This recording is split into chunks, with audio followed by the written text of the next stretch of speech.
repreendido, que saia deste lugar no nome de Jesus Cristo, Deus Todo-Poderoso. Amém. Aleluia. Na hora da palavra, os irmãos só podem virar para o lado quando o pregador diz: vira para o teu irmão e diz isto.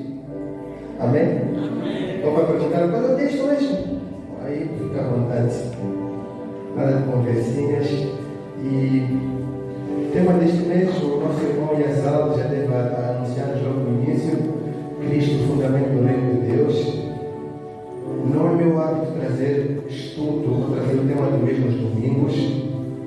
Hoje não será diferente, não trarei o tema do mês, mas quero fazer um apelo para os irmãos também que nas quartas-feiras têm sido muito enriquecedoras. Eu estava a analisar aquilo que foi falado no início do mês, aquilo que tem sido falado, os temas que vão se falar no restante do mês. Especificamente este mês nós estamos a ter um assunto, aulas ou estudos dignos de um seminário para a introdução à cristologia, para entender quem é Cristo. E é conteúdo que algumas pessoas só aprendem em seminários. Nós temos a oportunidade de aprender em pleno culto. Então, os amados estão convidados, reforço esse convite a estar aqui nas quartas-feiras para crescermos mais ainda no conhecimento do Senhor. Amém?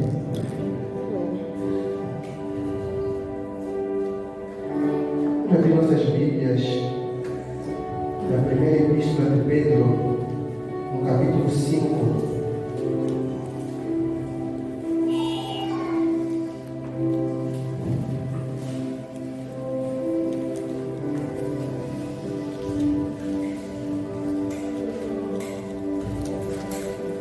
Primeira de Pedro, capítulo 5.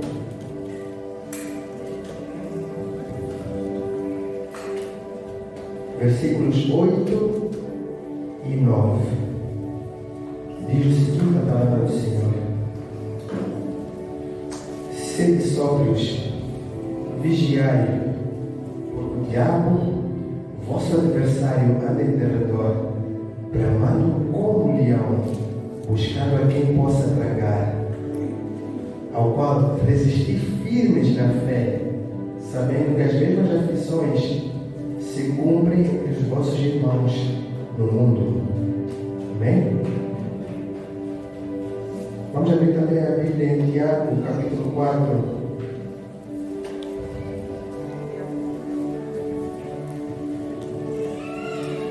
Tiago, capítulo 4, versículo 7. Tiago, capítulo 4, versículo 7. Diz o seguinte: sujeitai-vos, portanto, a Deus, mas resistam ao diabo, e ele fugirá de vós. Amém? Feche os teus olhos mais uma vez. Faz tua oração ao Senhor agora. Abra a tua boca, o teu coração. Coloca-te à disposição do Senhor para ouvir aquilo que Ele tem para ti, que Ele tem para nós nesta manhã. Ó Senhor.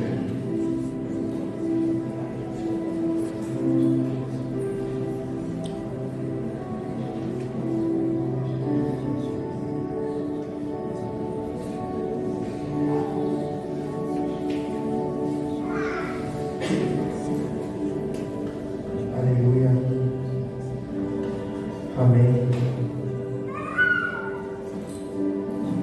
Amados, sem constrangimento nenhum, se alguém sentir sono enquanto ministramos a palavra, não sinta-se constrangido de ficar em pé ali atrás. É preferível ficar em pé, está dizendo: não está a dormir, mas receber a palavra do que perder. Até pelo assunto que trarei hoje, o nível de oposição espiritual das mentes no ambiente será maior. Porque hoje trarei expor um pouco o diabo. O título da mensagem hoje é vencer o diabo.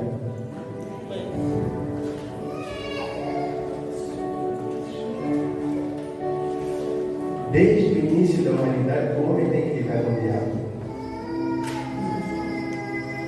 Ele tem andado ao redor, ao derredor, como dizem algumas versões, procurando a quem possa tragar, procurando a quem possa devorar, procurando a quem possa derrotar.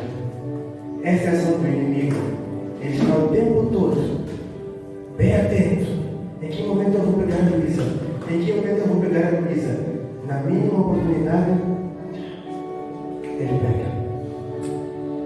Essa é a ação do inimigo. O contexto bíblico geral fala-nos de um diabo que está sempre do lado de fora da vida do povo de Deus. Sempre está do lado de fora, não está dentro, está sempre do lado de fora. Nós estamos completamente livres em Deus. Nós não deixamos de ter o inimigo a tentar nos destruir. Não é porque estamos aqui na igreja, porque cantamos, porque conseguimos nos separar de alguns pecados mais gritantes, porque temos dízimo em dia, porque servimos no ministério, ou porque somos pastores, que estamos livres do ataque de Satanás. Todos nós estamos dispostos e sujeitos a isso. Só que, como ele está do lado de fora, é necessário que a porta da nossa vida esteja fechada. Porque o inferno, as portas do inferno não podem prevalecer contra a igreja do Senhor. Eu sou a igreja do Senhor. Desculpa, deixa eu corrigir, não dizemos muito eu sou a igreja do Senhor. Eu e o corpo de Cristo somos a igreja do Senhor. Então eu faço parte da igreja do Senhor. Não existe igreja do Senhor solitária de uma pessoa só. É o corpo. Eu sou a igreja do Senhor.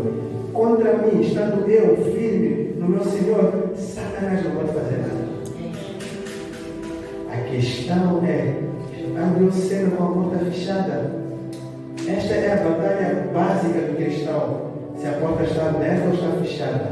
A Bíblia, quando fala de porta, está falando do coração. Salmo 24:7 diz: levantai, ó portas, as vossas cabeças, levantai-vos, ó portais eternos, para que entre o Rei da Glória. Davi está falando de abrir o coração para o Senhor. Mais uma vez, porta. O nosso coração é a chave de ação para Deus triunfar em nós ou para que o inimigo possa prevalecer. Por isso é necessário que a gente esteja sempre com a porta fechada. Os dois textos que nós lemos falam da ação do inimigo, que ela existe, e falam qual é a nossa resposta. No primeiro nós dissemos o quê? Sede sóbrios, vigiai, porque o diabo, vosso adversário, anda de redor, bramando como um leão, buscando a quem possa tragar, ao qual resisti firmes. Outras versões diz: permanecei firmes na fé. Ao qual resistir firmes na fé. Essa é a instrução para nós. O segundo texto que eu disse foi: sujeitai-vos a Deus e resistir ao diabo. Então existe uma ação da nossa parte que trata-se da resistência. A resposta diante do diabo, a resposta diante do inimigo não é fugir. A resposta diante do diabo, diante do inimigo, é resistir. Fugir do diabo é o objetivo dele. Sei que as pessoas que quando ouvem assunto e vai se pregar, falar sobre o diabo, como ele age, já ficam até atemorizadas. Nós somos mais que vencedores. Sobre nós está o sangue do Cordeiro. E isso nos limpa e nos protege. Amém? Diante do inimigo nós resistimos. E para isso é preciso nós estarmos vigilantes, vigiar, estarmos atentos, estarmos em alerta para saber em que momento estamos, para saber em que situação eu estou, para saber como o inimigo está a agir, para saber se são as pessoas à minha volta ou se é o inimigo a minar o meu coração. Precisamos estar bem atentos, olhos bem abertos, para entender toda a ação espiritual à nossa volta. Jesus, quando falava dos últimos tempos, ele dizia: olhem para os sinais, olhem para a aparência das coisas. Nós devemos andar com os nossos olhos abertos para ver os sinais que o mundo espiritual tem passado para nós, para que a gente possa sair dos altos e baixos, para que a gente possa sair. Hoje eu estou bem, amanhã eu baixo, para que nós possamos começar a viver tudo que o Senhor tem para nós. Amém? Aleluia! Glória a Deus! O inimigo, ele ataca de diversas formas, mas há três principais para a igreja. Essas três, eu vou falar apenas de uma delas, que essa acaba desencadeando para todas as outras. Ele ataca de diversas formas, mas para a igreja ele procura três formas. A primeira, eu já tive a ministrar várias vezes aqui na igreja dessa primeira forma. A última foi em fevereiro. Se alguém quiser recordar-se no nosso canal do YouTube, ainda estará essa pregação, que é quando ele começa a minar os corações com águas, feridas, decepções. Eu começo a ficar magoado com o Yazalt, porque ele fez uma coisa que eu não gostei. Logo, eu começo a olhar mal para o Yazalt. Como o Yazalt está aqui a tocar o baixo na igreja, eu começo a olhar mal para o grupo de louvor inteiro. Eu começo a olhar mal para toda a igreja. Por quê? Por causa de mágoas. E achamos que estamos na nossa razão. Até temos razão, mas o inimigo minou o coração. Tenho mais detalhes. Quem quiser, o link eu posso passar no final do culto sobre essa questão das mágoas. A segunda ainda não trouxe nenhum dia. A pastora costuma falar, mas tem um plano de um dia trazer, se o Senhor me permitir, age trazendo medo, trazendo intimidação, onde as pessoas não conseguem servir ao Senhor, não conseguem desbloquear todo o potencial de Deus, porque o inimigo traz medo nos corações, traz dúvida no coração, questionamento: será que eu sou capaz? Será que é para mim? E ele começa a intimidar e nós não conseguimos ir em frente. Mas aqui eu vou falar hoje, que acaba ligando estas duas, é a principal: o engano. A principal ação do inimigo chama-se engano. Ele é o próprio pai da mentira, o pai do engano. João capítulo 8, versículo 44 diz que o diabo é o pai da mentira. O diabo é o pai do engano. Ou seja, ele é o gerador da mentira. Ele é aquele que gera a mentira. Ainda que seja uma pessoa proferida a mentira, foi gerada pelo diabo. E nós simplesmente permitimos.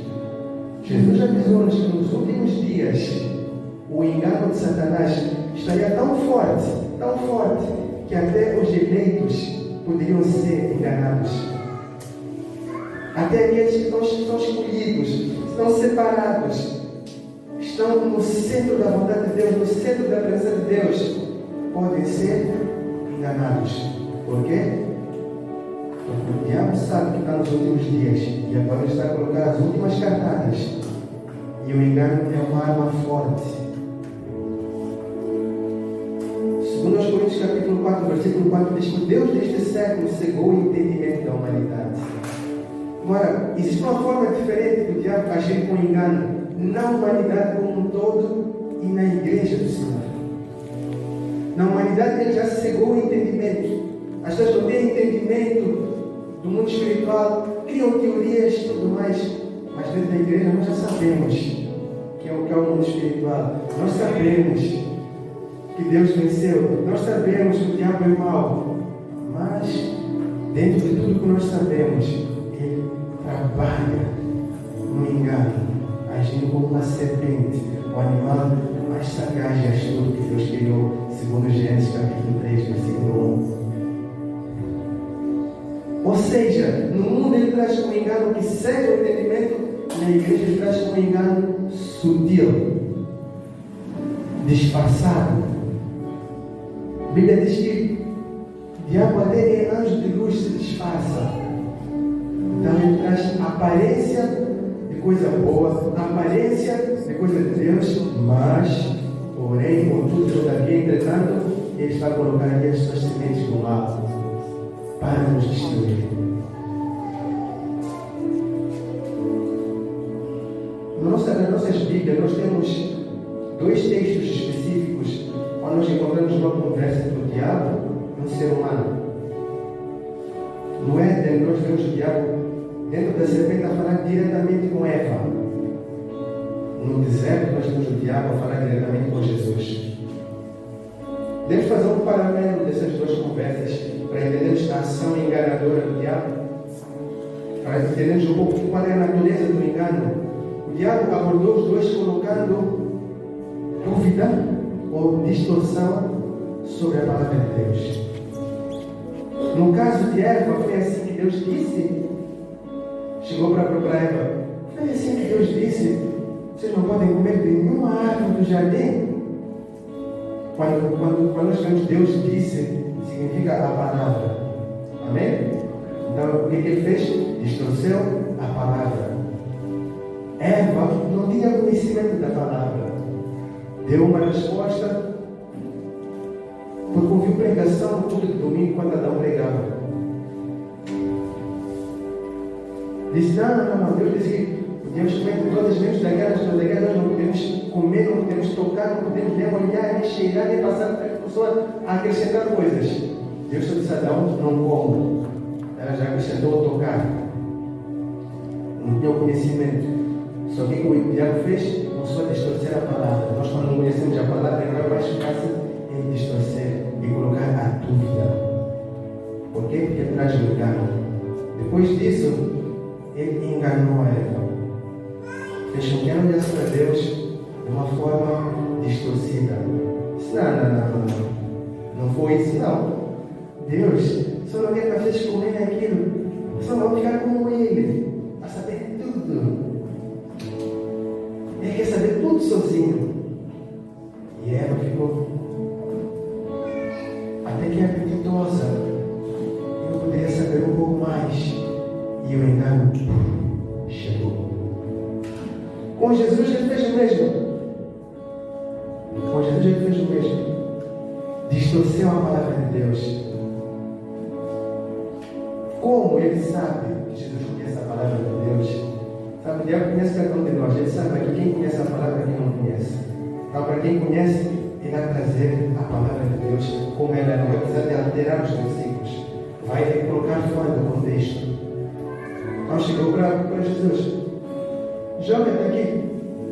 Está escrito.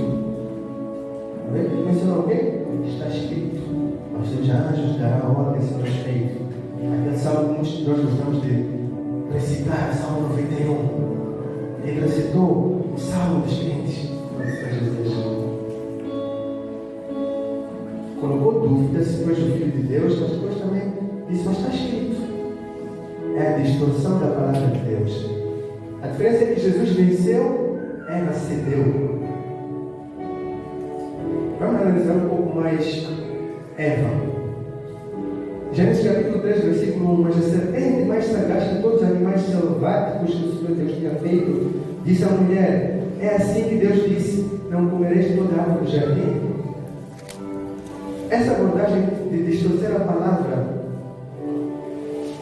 que depois foi continuando, levou Eva a olhar para Deus de uma forma diferente. Deus criou o homem, colocou o homem no jardim, a mulher no jardim. E o que fez para eles? Deixou eles como um paraíso para desfrutar. Deixando simplesmente uma lei para eles. Um preceito. Um mandamento. Façam tudo o que quiserem aqui, como quiserem, só não comam, elas já estão ali no centro. E o que o diabo fez?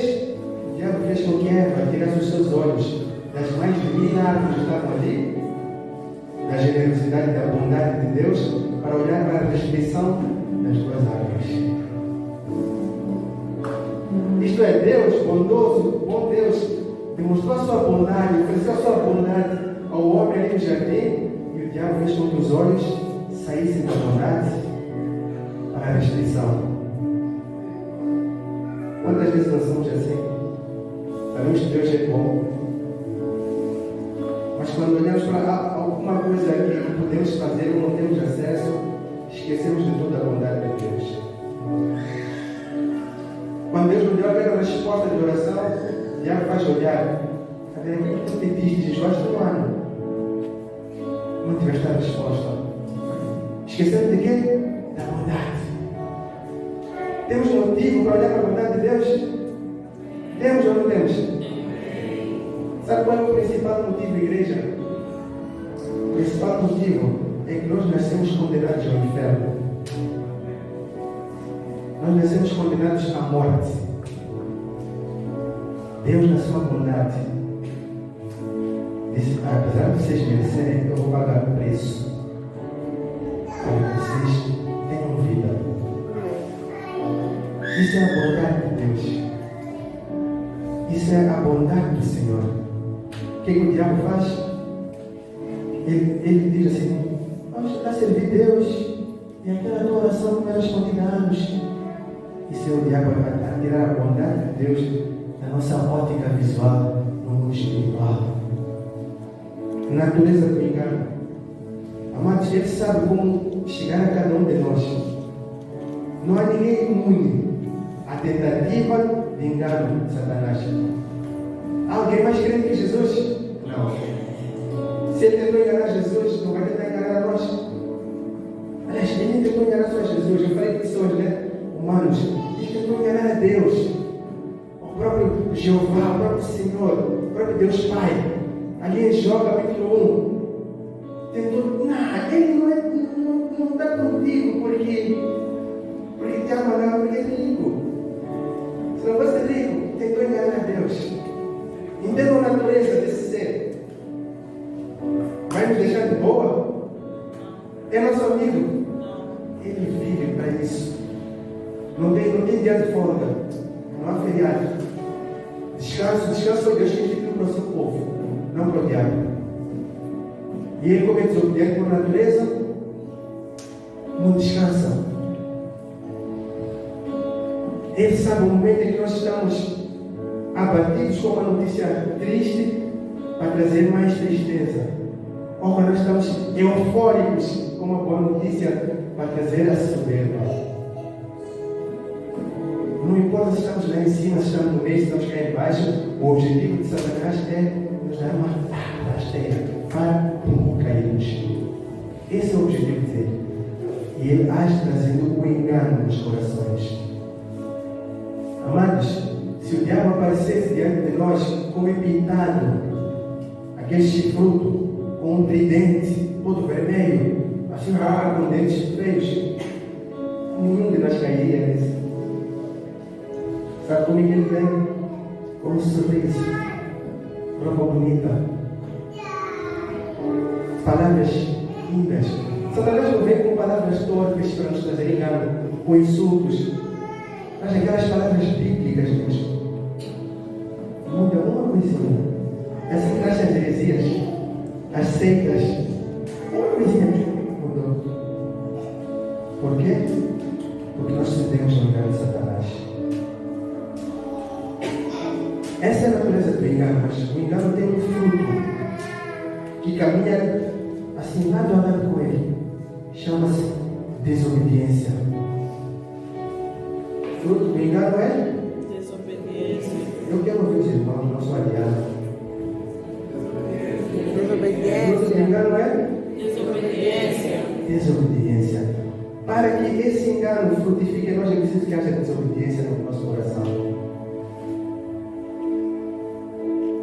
Primeiro ponto, o engano sempre atreve sobre nós. Sempre. Ninguém está imune. Segundo, o poder só triunfa se eu for desobediente.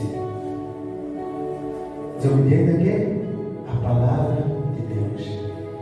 Existe a desobediência declarada. Aquela pessoa que nós vemos que é rebelde, nós sabemos que é rebelde. Todo mundo conhece alguém assim, seja na família, em casa, no trabalho, na igreja mesmo, um colega. Nós vemos que existe a rebelde por natureza. E existe a rebeldia suave, leve. Normalmente, entre os filhos de Deus, poucos são corajosos o suficiente para serem rebeldes declarados. Pouquíssimos conseguem assumir isso como rebeldes. Nem aceitamos. Ainda temos esse comportamento, então não aceitamos que somos rebeldes. Mas existem aqueles que não sabem que são. E tão rebeldes que são, vivem disfarçando a rebeldia. Vivem disfarçando, colocam uma capa de obediência. E essa é a forma como o inimigo melhor trabalha nos crentes. É a forma como o inimigo melhor trabalha na igreja. Ele traz um engano leve e a gente tem uma desobediência leve.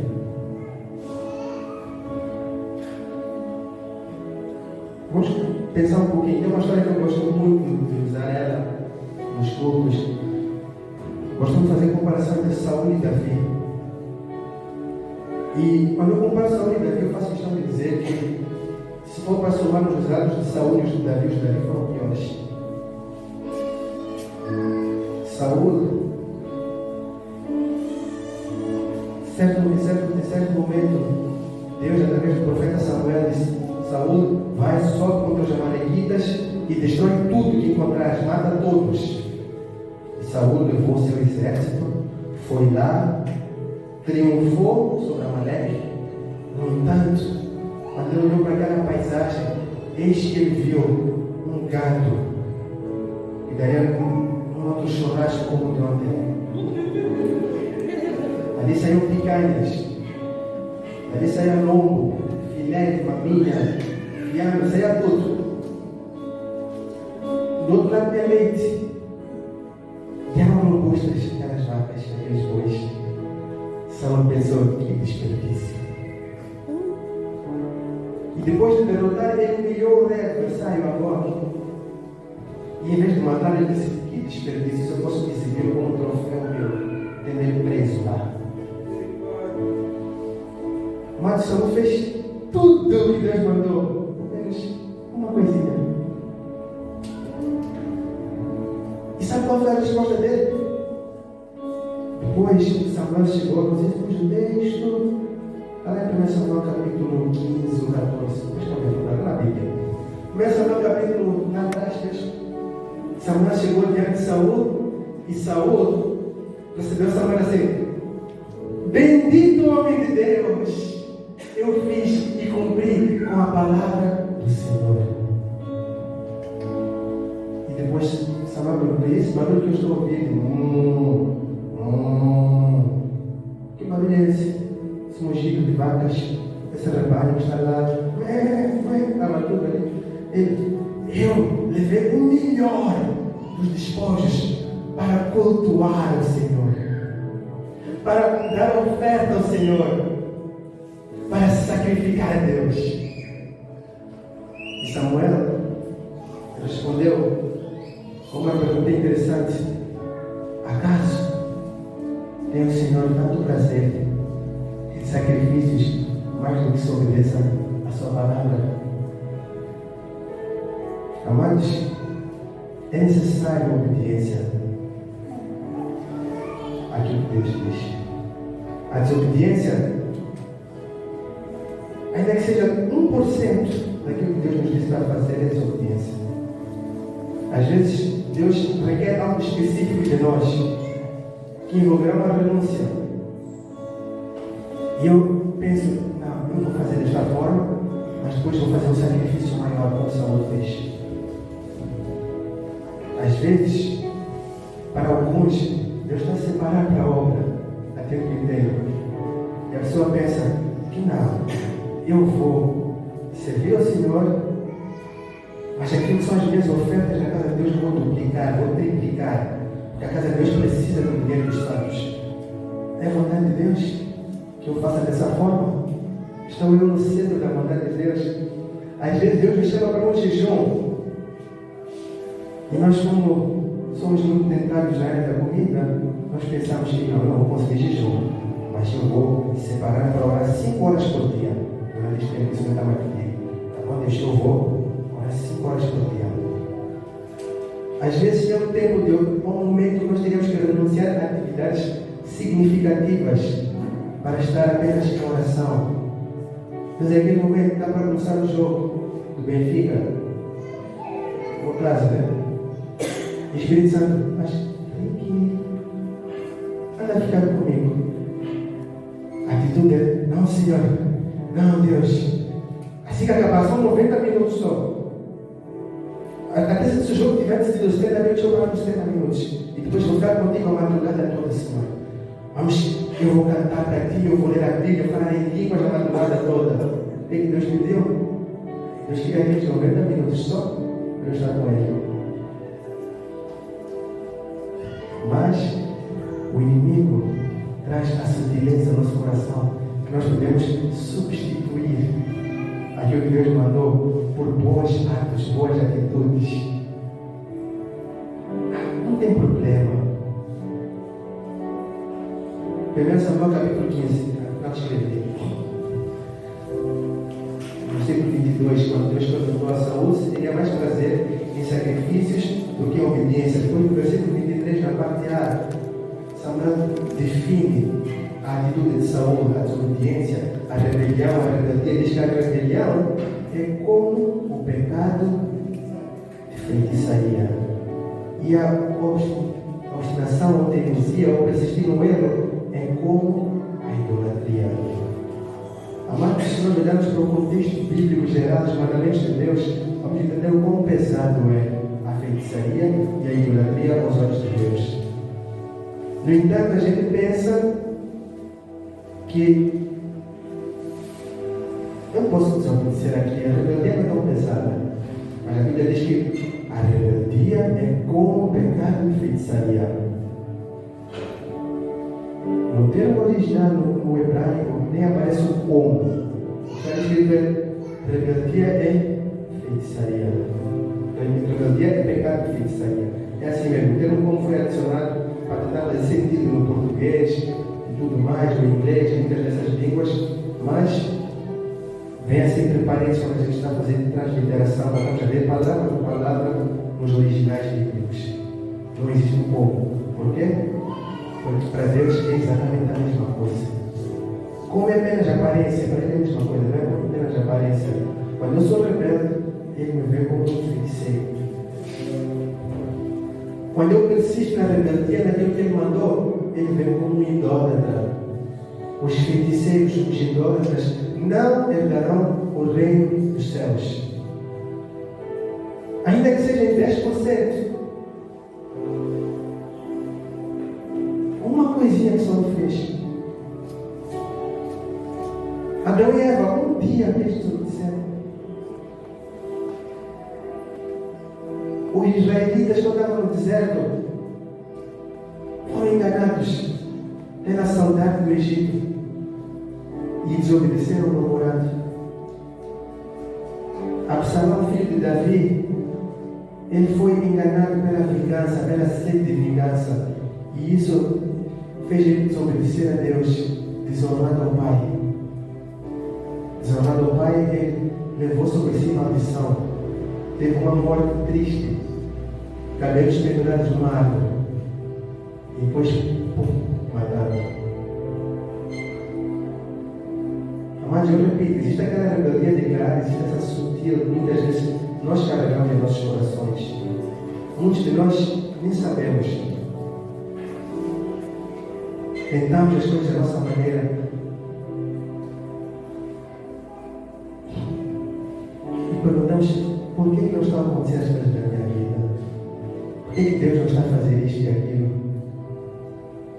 Eu já contei testemunho no ano passado, se quer repetir um pouco este ano, que houve uma altura que eu decidi desobedecer 10% daquilo que Deus tinha pedido, que queria fazer da minha maneira. E eu compensaria a Deus, dando o meu melhor, servindo, me esforçando. Tem problema, eu consigo todos os ensaios se for preciso, mas eu tenho que fazer desta forma, Deus. Senão eu não vou conseguir. E eis que eu percebi que Deus estava afastado de mim. Já não sentia Deus, já não ouvia Deus. Passei 3 meses nessa luta. Perdi o sono, perdi a alegria, perdi as piadas sem graça, perdi a gordura, perdi o ânimo. Até que um dia eu tive que recuar e dizer: Deus, deixa eu repetir o que queres de mim, para eu obedecer tal e como o Senhor quer.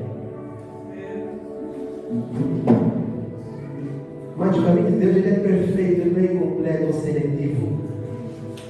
Não há áreas que a gente pode obedecer e esta não.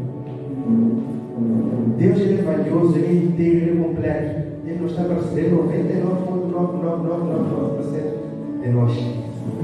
Só 100%. Que julgo pesado esse que o pastor está trazendo hoje? Não é julgo pesado. Por isso que ele colocou à nossa disposição a graça. Por isso que temos a graça à nossa disposição. Mas o apóstolo Paulo, na carta aos Romanos, que é considerado como o quinto evangelho da Bíblia, está falando das boas novas, ele está a explicar a graça de Deus. Então ele pergunta assim: já que temos a graça, serve isso para que a gente não ande no pecado? Não. Romanos capítulo 5, isso para quem quiser ler depois de tentar anotar textos. O caminho de Deus é perfeito. Saúl tem que ter uma vida de obediência a Deus, uma vida devota a Deus. Ele confiava em Deus. No entanto, ele escolheu uma coisa para desobedecer. Permitir que a rebeldia faça no seu coração. E ele enganou-se a si mesmo. Sabe de uma coisa mais? O que Deus fala sobre os desobedientes em Efésios capítulo 5, versículo 6? Alguém pode ler Efésios capítulo 5, versículo 6?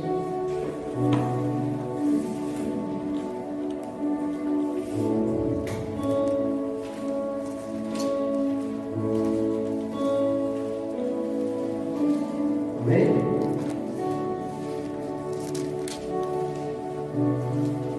Efésios capítulo 5, versículo 6. Diana, pode ler, por favor. Efésios capítulo 5, versículo 6 diz: ninguém vos engane com palavras vãs, porque por essas coisas vem a ira de Deus sobre os filhos da desobediência. Aleluia. Sobre o que vem Deus? Sobre os filhos da? Sobre os filhos da? Desobediência. Sobre os filhos da? Desobediência. Amados, vamos pensar um pouco de forma lógica. Talvez por eu ter feito engenharia, fui treinado a pensar muito de forma lógica. Estou sendo desobediente, né? De um lado tem o diabo. O diabo quer o quê? Certo? Sim. O diabo quer matar. Do outro lado tem Deus. Eu fui desobediente. Deus quer o quê também? Me destruir. Porque fica com ira. Ira-se com a desobediência. Para onde iremos? Dos dois lados vamos destruir.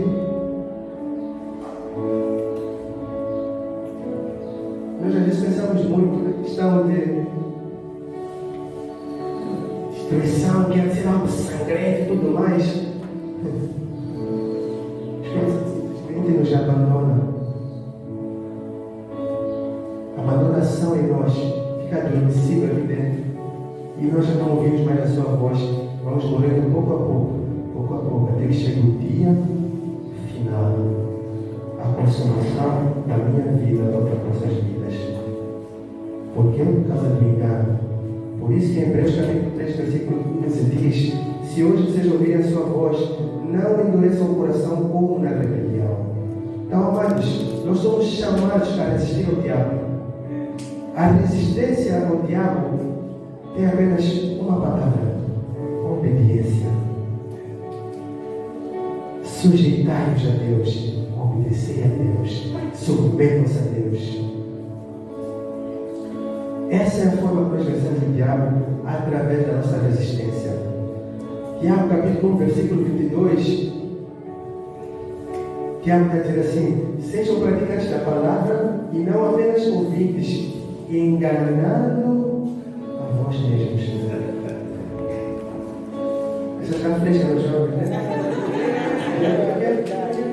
A palavra de Deus é verdade.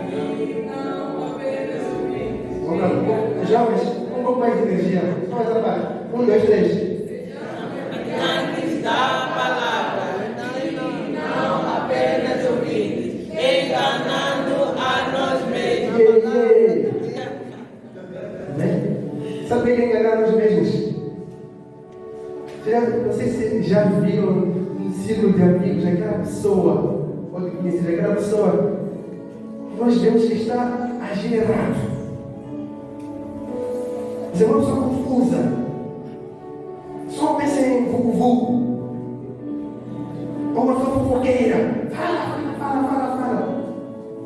depois, mais tarde, diante das pessoas, não sei por que há pessoas confusas. A fofoca é pecado. E todo mundo à volta já viu o erro daquela pessoa. A pessoa está o quê? A enganar-se a si mesmo.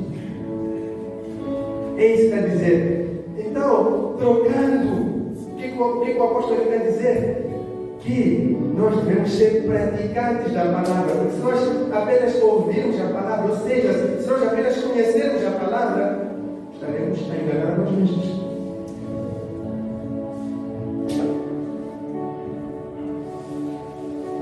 Eu conheço muita gente, amados, que infelizmente está nas garras de Satanás e que conhece muita mais Bíblia do que eu.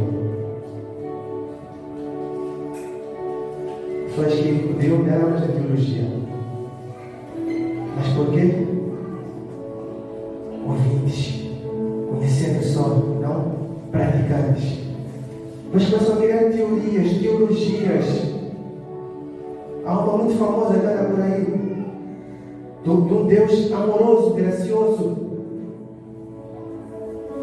Da forma como pregam esse Deus amoroso e gracioso, parece que Deus era ímpio no Antigo Testamento e converteu-se no Novo Testamento.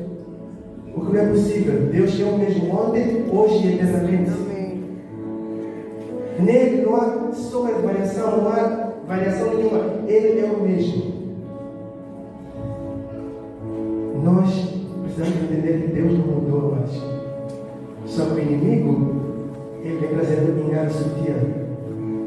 Esta é a apostasia dos últimos dias, quando ele começa a enganar, trazendo a Bíblia. Textos desconectados. Alguns textos as pessoas preferem ler assim como está literário, outros não, o contexto não é isto. E acabamos cedendo ao engano satânico. A obediência, amados, fecha as portas do inimigo. O povo de Israel andava no deserto, nem sempre eles foram pecadores, né? Às vezes eles estavam no caminho assim mesmo. Encontraram um certo rei que queria destruir a eles, Balaque, e ele chamou um profeta chamado Balaão. Então ele sobornou o homem lá para que ele amaldiçoasse, como o profeta amaldiçoou aquele povo. E ele tentou, não dava certo, não conseguia a proferir a palavra, eis que sozinho começava a abençoar. Ele nem se controlava. O Espírito tomava, ele começava a bendizer ao povo, a abençoar. Depois de 3 vezes, Balaque já irritado, chegou para Balaão e disse assim: eu não estou entendendo que só abençoa já eles. E Balaão respondeu: sobre a casa de Israel não vale encantamento. Em outras palavras, está a dizer que sobre o povo de Deus não vale macumba, não vale feitiçaria, não vale encantamento. Amém. Quando estamos no centro de obediência. Amém. Mas Balaão, astuto, ele disse assim: tenho uma ideia, leva prostitutas para o arraial deles. Eles são um pouco descontrolados nessa área. Eles vão se envolver com as mulheres. Aí não está em obediência. E eis que aí poderás fazer o que quiseres com eles. A desobediência foi necessária. Para quê? Para que o povo caísse nas mãos dos inimigos. Deuteronômio capítulo 28, do 1 ao 14, podemos ler em casa sem problema. É uma lista de promessas, uma lista de bênçãos que são resultantes da obediência. Começa assim: se atentamente ouvir a minha voz e fizeres tudo que você não possa dizer, aí serás próspero no campo, eu teus filhos isto, lá na empresa vai subir de cargo, o salário vai aumentar. Começa a prometer bênçãos. Se atentamente ouvir e obedecer. Ouvir e obedecer a voz do Altíssimo. A obediência de Deus, amados, é uma consequência natural do nosso amor por Ele. Tem que ser uma consequência natural. E por que temos que obedecer? Por que Deus colocou ali no Éden a árvore? Tanta maldade. Se não é para comer, por que pôs? Porque Deus, Ele quer relacionar-se conosco.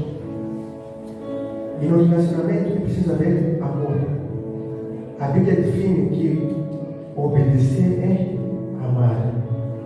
Vamos voltar a fazer paralelo de Jesus com Eva, para entendermos. E diante dessas situações nós vamos ter que escolher sempre acontecer algo. Deus manifesta a sua bondade na nossa vida. Amém? Ele vai provar-nos. Vamos ser provados. O inimigo tentará nos enganar. E quarto, nós teremos que dar uma resposta. Eva, Deus colocou ela no lugar perfeito. Isto é a bondade de Deus. Deus colocou uma lei. Isto é a aprovação. Deus vai colocar uma prova nos corações.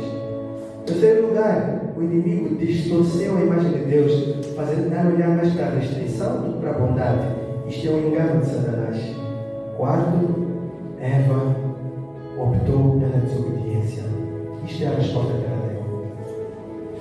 Jesus, antes de ir para o deserto, foi o batismo dele. Ele viu a bondade de Deus, afirmando publicamente: este é o meu filho amado em que eu tenho prazer. Bondade de Deus. 40 dias no deserto, provação. Porque a Bíblia diz que o Espírito Santo conduziu Jesus para o deserto para ser provado, para ser tentado. Em terceiro lugar, o inimigo apareceu questionando a Jesus, questionando a identidade de Jesus, questionando a palavra de Deus, a aplicação da palavra de Deus. Isto é um engano de Satanás. Achas que Deus te ama? É um engano de Satanás. Depois desse tempo todo, achas que Deus ainda conta contigo? Isso é um engano de Satanás. Jesus respondeu com obediência, resistindo ao diabo, e ele fugiu. Amém? Amém. Mas nós devemos entender o que Deus faz, que Ele é tudo bom. Deus é bom por natureza. O que Ele quer é bom. O que Ele manda é bom. Sua bondade está sempre diante dEle. Nós devemos agradar-nos dEle. Andar no caminho da obediência. Andar em amor e em temor. Amém? Toca de pé, louvor, você é um guitarrista. Sou eu, guitarrista. Vamos colocar de pé.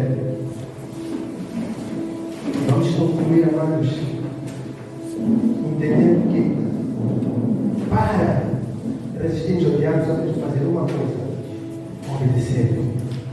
Uma vez, quando eu participei de um encontro com Deus, nós temos uma frase que era repetida toda hora. Lembra, pai? A obediência é a chave do sucesso. Repetimos isso toda hora.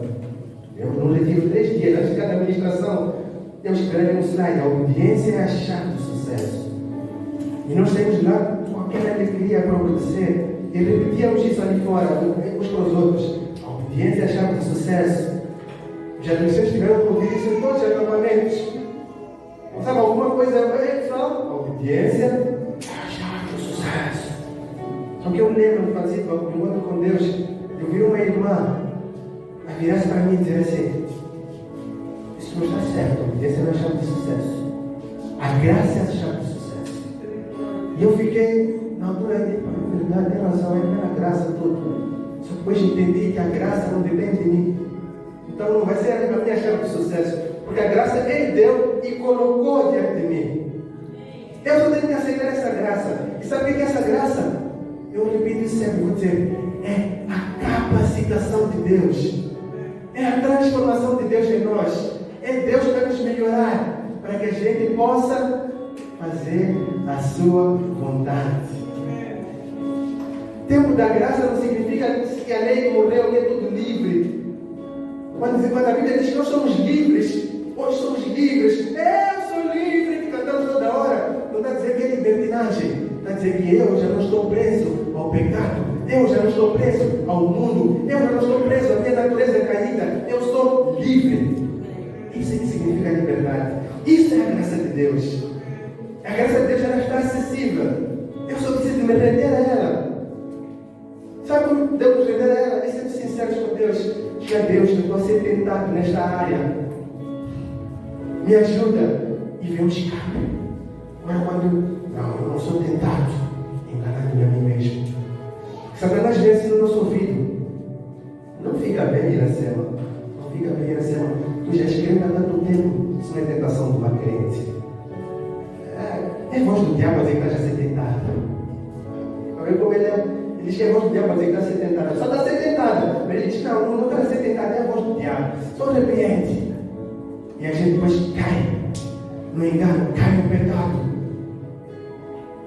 E vivemos a cair, a levantar, a cair, a levantar. Por quê? Porque não abraçamos a graça de Deus. Não nos rendemos por completo a Ele. Isso estávamos a cantar há pouco tempo, quando temos que haver a vida do Mestre.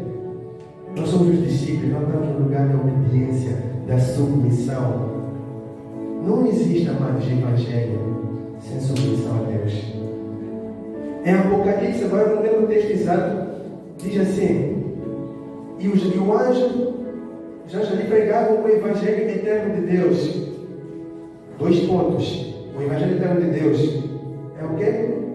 Adorar a Deus, dar-lhe glória e temer ao Senhor. Faz parte da definição do Evangelho eterno. O temor ao Senhor. O que é o temor ao Senhor? É eu render por completo e eu ter o pavor de desagradar a Deus. Isso é o temor ao Senhor. Meu coração arder para eu não desagradar ao meu Deus. E o temor nos leva à obediência. O temor manifesta o amor. Amém? Feche meus olhos. Talvez enquanto eu falava em algumas áreas do Senhor, foi lembrando pontos da desobediência, pontos do engano, até a tal desobediência que eu disse de 10%, a tal desobediência sutil. Rende neste momento aos pés da cruz, rende neste momento aos pés do Senhor e recebe neste momento a liberdade do Senhor. Recebe neste momento a libertação do Senhor sobre o peso do engano. Abre para Ele nesta hora, fala com Ele, abre o teu coração, rasga-te diante de Deus, rasga-te diante da sua vontade, rende-te a Ele simplesmente, para que não seja apenas mais uma pregação de confronto da parte do Senhor que não deu em nada, ou que deu fruto por 1 mês apenas, ou que deu fruto por 1 ano apenas, mas para que daqui para frente seja sempre a subir na direção daquilo que Deus tem para nós.